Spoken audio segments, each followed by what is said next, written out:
감추어진 천국의 신비들 6-6번째입니다.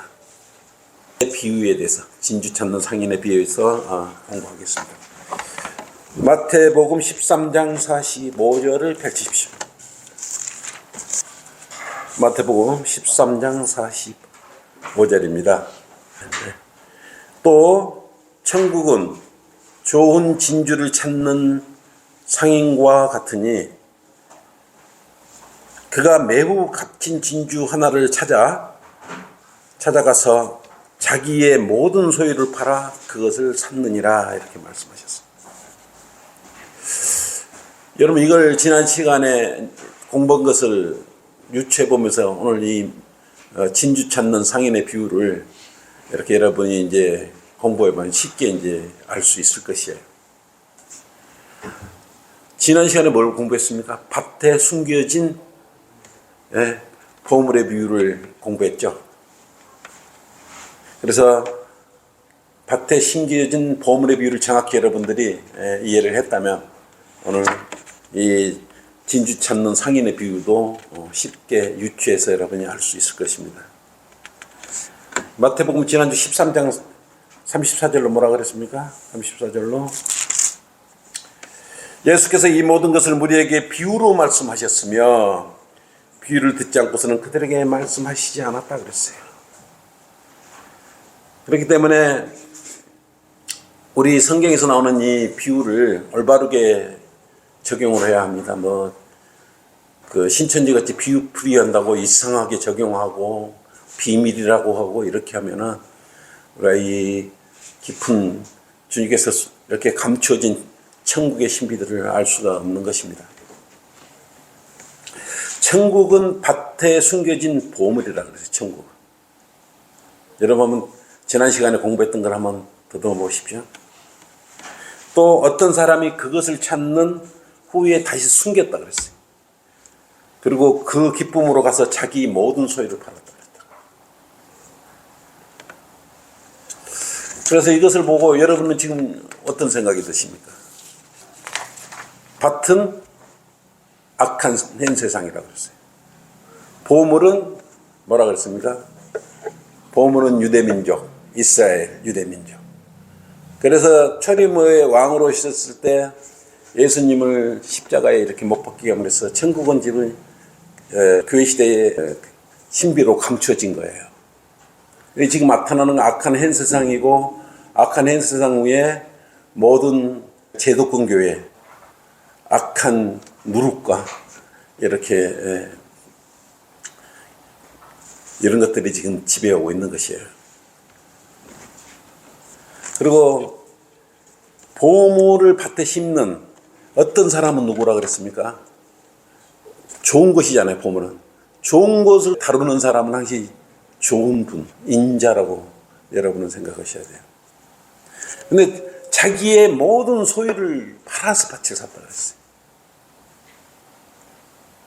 자기의 모든 소유를 어떤 걸, 자기의 모든 소유, 내 몸이라 그거예요. 예수님의 몸을 팔았어.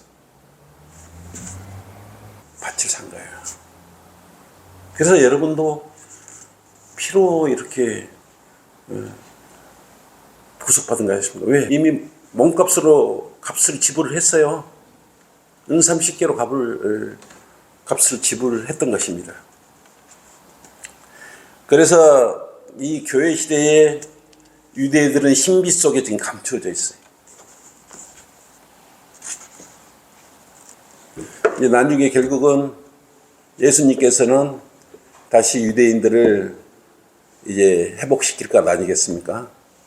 이제 천국의 신비들에 보면은 결국은 나중에 유대인들을 민족적으로 이렇게 다 회복시켜준다는 그런 의미를 알고 계셔야 되고, 그 과정에서 마귀들이 이런 잘못된 그러한 교리를 가지고 미혹을 하는 거예요. 지금 얼마나 많은 사람들, 교인들을 미혹하고 있습니까?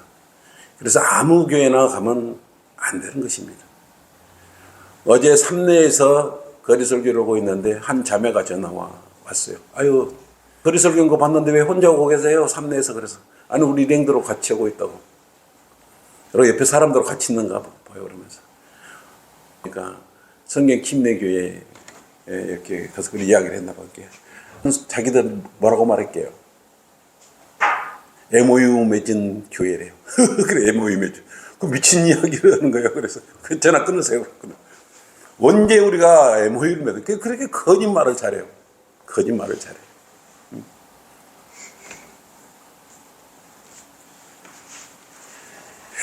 그래서 오늘은 그걸 염두에 두고 진주 찾는 상인의 비유에 대해서 이제 이 시간에 공부를 한번 해보시면 그걸 유추해서 한번 마음에 염두에 두고 진주 찾는 상인의 비유도 이렇게 공부하면 그냥 쉽게 알 수 있어요. 자, 마태복음 13장 45, 46절이죠. 우리 자매님 늦게 오셨는데 또 천국은 좋은 진주를 찾는 상인과 같으니 그가 매우 값진 진주를 하나를 찾아 가서 자기의 모든 소유를 팔아 그것을 샀느니라 그랬어요. 여기는 진주가 나오네. 아까는 이 앞 시간에는 보물이었는데 이 시간에는 진주가 나왔어요. 진주도 값진 거고 좋은 것이죠. 그러면 이제 보물과 진주 어떤 생각이 드십니까? 귀한 거라는 생각. 또 주님께서 아끼시는 것이라고 이런 걸 생각하시면 되죠. 그래서 여기 진주를 찾는 상인은 예수 그리스도예요. 좋은 것을 찾는 상인, 예수 그리스도란 말입니다. 근데 이 상인은 누굴까요? 예수 그리스도는 어떤 좋은 걸 찾을까요? 가장 좋은 진주. 진주 그러면 뭘 생각을 하라 그랬습니까? 교회, 신부, 순결한 처녀. 이걸 여러분 같이 잊고 오르시면 될 거예요. 진주는 다른 보석하고 틀려가지고 하나의 진주가 이렇게 행태를 갖추고 있는 하나의 조그마한 거지만. 근데 진주는 유기체적이라 돼가지고 흠집을 내면 본성을 잃어버려요. 다이아몬드를 깎으면 깎을수록 빛나고 이렇게 반짝반짝 빛이 나고 연마함을 할수록 이렇게 아름답게 이렇게 빛을 내지만 가치를 내지만 진주는 깎고 닫고 이렇게 잘라버리고 그러면 본연의 가치를 잃어버리는 것이에요. 이런 의미를 잘 생각하셔야 돼요. 그래서 예수 그리스도의 한 지체 한 몸이 된 우리를 뭐라 그럽니까? 진주에 비교하고 있죠. 그래서 우리 그리스도인끼리 서로 상처를 주고 또 찢어가고 갈라가고 흉을 보고 그러면 본연의 빛을 잃어버리는 것입니다. 진주 찾는 상인은 진주인 우리를 찾았지 않습니까? 그렇기 때문에 얼마나 기이 여기시겠어요. 고린도전서 12장 12절을 보십시오. 고린도전서 12장 12절. 그래서 진주는 유일하게 성경에서 한 몸으로 이렇게 유기체된 그런 지체라고 이렇게 불리고 있는 것입니다. 여러분이 고린도전서 12장 12절에서 17절로 이렇게 말씀을 묵상하면서 어떤 의미인지를 한번 진주의 의미를 신부의 의미를 한번 깨달으시기 바랍니다. 몸은 하나인데 많은 지체가 있고 한 몸에 지체는 많아도 모두 한 몸인 것처럼 그리스도께서도 그래요. 그리스도께서도 한 몸인 것처럼 그렇게 아니라고 그랬어요. 유대인이나 이방인이나 종이나 자유인이나 한 성령에 의하여 우리 모두가 한 몸 안으로 침례를 받았으며 또 모두가 한 성령 안으로 마시게 되었느니라. 몸은 한 지체가 아니라 여러 지체로 되어 있다. 여러 지체로 되어 있으니 만일 발이 말하기를 나는 손이 아니므로 몸에 속하지 아니한다 하여 그것이 몸에 속하지 않는 것이냐? 또 만일 귀가 말하기를 나는 눈이 아니므로 몸에 속하지 아니한다 한다면 이로 인하여 그것이 몸에 속하지 않는 것이냐? 온 몸이 한 눈이라면 듣는 곳은 어디며 온 몸이 듣는 곳이라면 냄새 맡는 곳이 어디겠느냐? 이렇게 말씀하고 있는 것입니다. 그래서 한 몸 한 지체, 헬라인이나 이방인이나 다 그리스도 안에서 한 지체. 그 말이 뭐예요? 한 진주예요. 한 진주. 예? 한 지체, 유기체적인 몸이라 이거예요. 그러니까 여기서 누가 좀 연약하고 부족하다고 흉보고 무시하고 그러면 안 되는 것이에요. 부족한 거 있으면 서로 또 도와주고 한 지체로서 떨어져 나가지 않도록 단단히 이렇게 얽혀매야 되는 것입니다. 쓴뿌리가 나와서 떨어져 나가버리면 그 유기체적으로서의 역할이 끝나고 빛을 발해버려요. 이게 실족하고 떨어져 나간 사람만 손해가 되는 거죠. 예수님이 떨어져 나가겠습니까? 예수님께서 실족을 하시겠습니까? 우리가 몸 안에 한 지체 한 영이 됐는데 그리스도인이 어떻게 떨어져 나갈 수 있겠어요? 어떤 경우라도 예수 그리스도 몸 안에 한 유기체를 이루고 있는 한 진주가 떨어져 나가면 빛을 잃어버리는 것입니다. 어떤 경우라도 붙어 있어야 돼요. 내가 손 필요 없다고 잘라내버리면 이거 되겠습니까? 발을 잘라내버리면 되겠습니까? 이런 것이 종합적으로 잘 이루어졌을 때 내 한 몸이 되는 것 아니겠습니까? 한쪽 발이 아프다고 잘라내버리면 안 되지 않습니까? 고쳐서 잘 사용할 수 있도록 해서 같이 함께 앞으로 걸어가게 해야죠. 그래 한 몸이죠. 그러니까 어떤 지체가 부족하면 그 지체를 세워줘야 되죠. 그런데 한 유기체적이야 한 지체는 그렇게 따라오는데 지체가 아닌 사람이 이렇게 손에 가시처럼 박혀가지고 지체 행세를 하면은 결국 뽑혀지지 않습니까? 결국 한 지체로 남아있어야 되는데 아픈 거예요. 아파. 여기도 따로 놀고 이 몸에 박힌 가시가 이게 언젠가는 뽑힌다고. 내가 뽑혀나든 누가 뽑든 뽑힌단 말이에요. 이게 두 가지 중에 하나예요. 유기체적인 진주로서 같이 함께 그 모양 그 생긴 모 진주는 제 모양 그대로 야 가치가 있는 거예요. 다듬으면 가치가 없어요. 그러듯이 우리 한 지체 안에서 이런 성도 저런 성도 우리 가정에서도 각자 다른 성품을 가지고 한 가족을 이루지 않습니다. 우리 그리스도인도 마찬가지예요. 예수 그리스도 안에 한 침례로 이렇게 들어가 있기 때문에 결코 빠져나올 수가 없어요. 근데 거기서 빠져나오려고 자기 마음대로 고집대로 인간의 성품대로 빠져나오는 순간 빛을 발아버리는 것이. 그러면 잘못 자란 거죠. 그러니까 병원에 가서 잘못된 부분은 잘라내듯이 잘못 들어있는 것은 또 잘라낼 수도 있다 이거예요. 그걸 염두에 두시고 성도끼리는 아름다운 교제를 해도 신실하게 해야 되고 거짓말로 교제하면 안 돼요. 특히 그리스도 안에서 교회 안에서 말한 것은 그대로 지켜야 돼요. 오늘 이 말 해놓고 다음에 다른 말 바꾸면요 그건 거짓말이에요.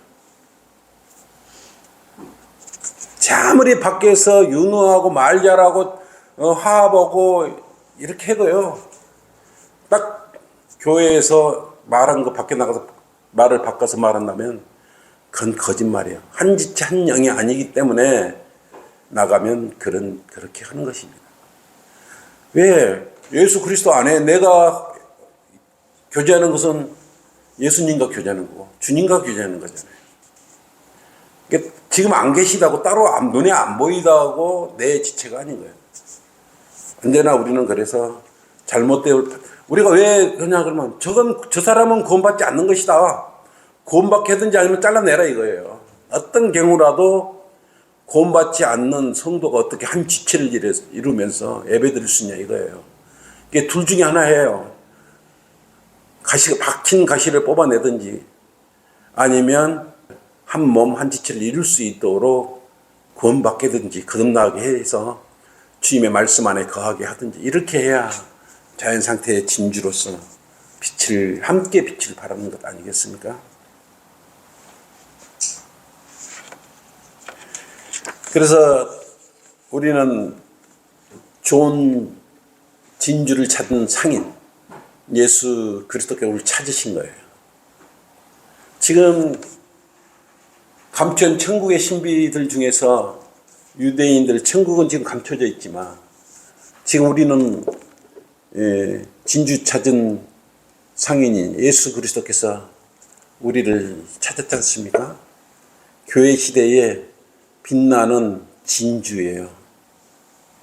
여러분, 빛나는 진주. 그렇기 때문에 여기서 누구 한 사람이라도 실족하거나 잘못된 길을 가면 안 돼요.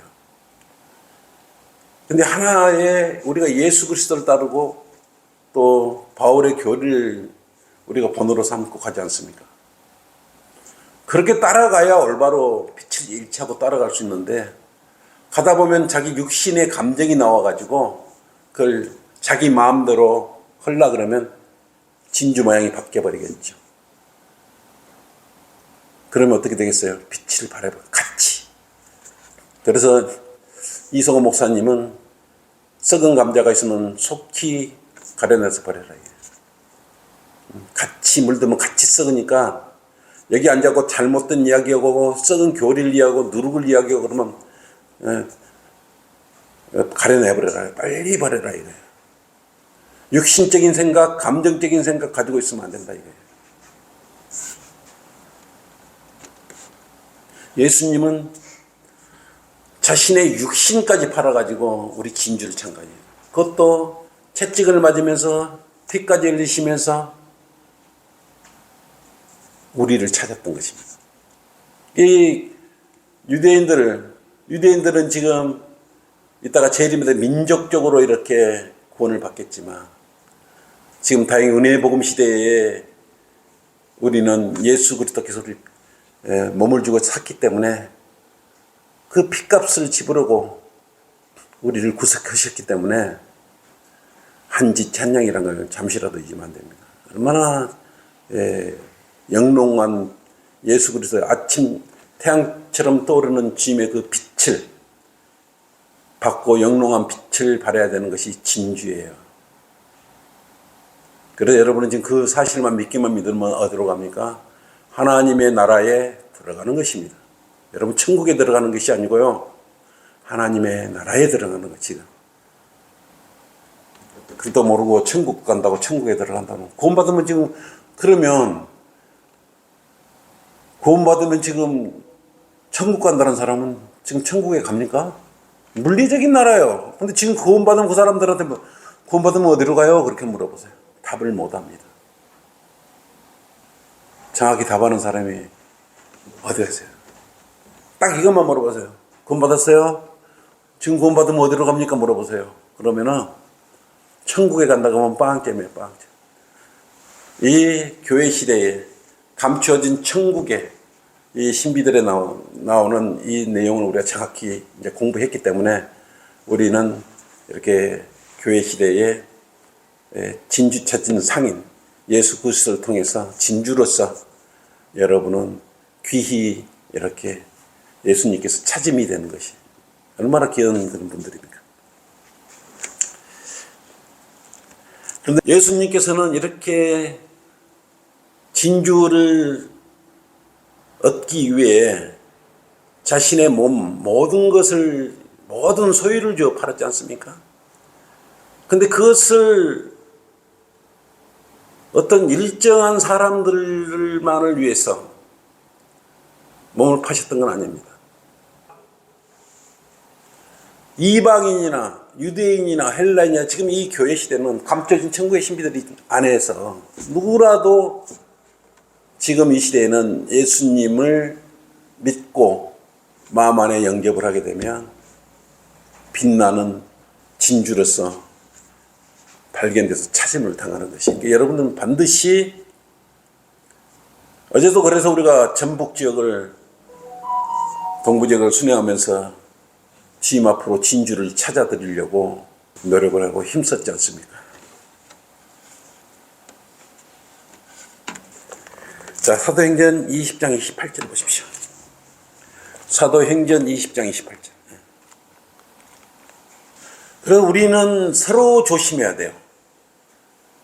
진주가 빛을 발하여 서로 감정을 드러내고 서로 간에 또 싸움을 하고 갈라지고 이러면 안 되는 거예요. 그래서 서로 잘 돌봐야 되는 것입니다. 사도행전 20장 28절 보면 그러므로 너희 자신을 조심하고 모든 양떼에게도 그리하라. 물론 이게 목자가 이렇게 그 목회를 하면서 해당하는 그런 말들은 다 똑같아요. 한 지찬 이건 누구한테 해당되는 거 특히 성경대로 믿는 우리 그리스도인들에 해당되는 말이에요. 이들을 위하여 성령님께서는 너희를 감독자들로 세우셨으며 하나님께서 자신의 피로 사신 하나님의 교회를 돌보게 하셨나요. 교회는 혼자서 돌볼 수 있는 것이 아니에요. 여러분께서 함께 돌봐야 해요. 이거는 한 유기체가 혼자만 합니까? 그래서 생긴 대로 해야 진주가 빛이 나듯이 각자의 은사대로 하나님께서는 구원받는 순간 어떤 은사도 분명히 주셨어요. 은사를 주시는 이유는 분명하게 하나님을 잘 섬기고 경배드리고 하나님의 일을 할 수 있도록 여러분이 거듭나면서 바로 여러분이 발견하지 못했는데 그걸 빨리 발견해야 되지 않습니까? 그때 거듭날 때 여러분 은사를 주셨어요. 그 은사를 잘 이렇게 각자 은사를 그 안에서 그리스도 안에서 우리 교회 안에서 나타내서 함께 주님을 섬기는 것이요. 그럴 때 가장 빛나는 진주가 되고 영롱한 빈주가 되지 않겠습니까? 나는 잘났으니까 너는 뭐하고 있어? 이렇게만 하면 솔선수범에 서면 되는 거예요. 자원하는 마음으로 하면 내 자원하는 마음이지 마음을 주님께서 알아주시는 것이지 억지로 하는 것은 알아주지 않는다고요. 기쁨이 없는 것도 알아주지 않는다 이거예요. 어떤 일이든 기쁨을 가지고 동참을 해야 주님께서는 한 지체로서 이렇게 기쁨을 가지시는 것이에요. 베드로전서 1장 19절 그래도 자기는 돈 주고 산 것이 아니라고 생각하시는 오사님입니다. 베드로전서 1장 19절 한번 보십시오.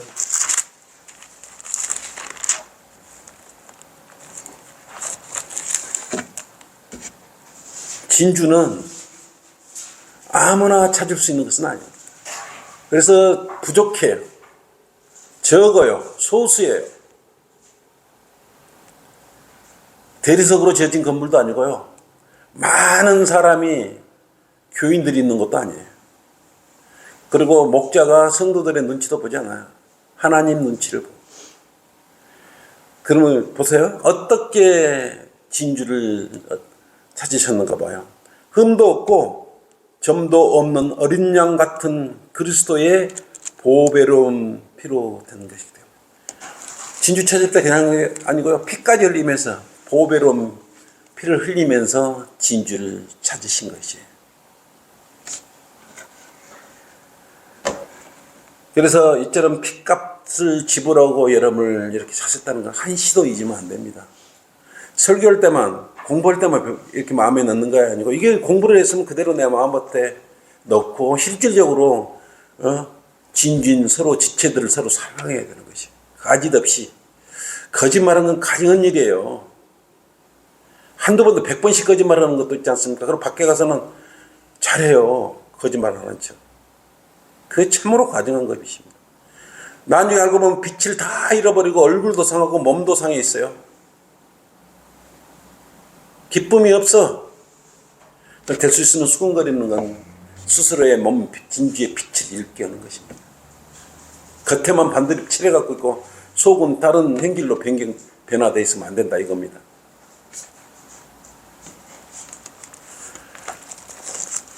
이처럼 예수 그리스도께서는 우리 진주를 찾기 위해서 아낌없이 모든 걸 그냥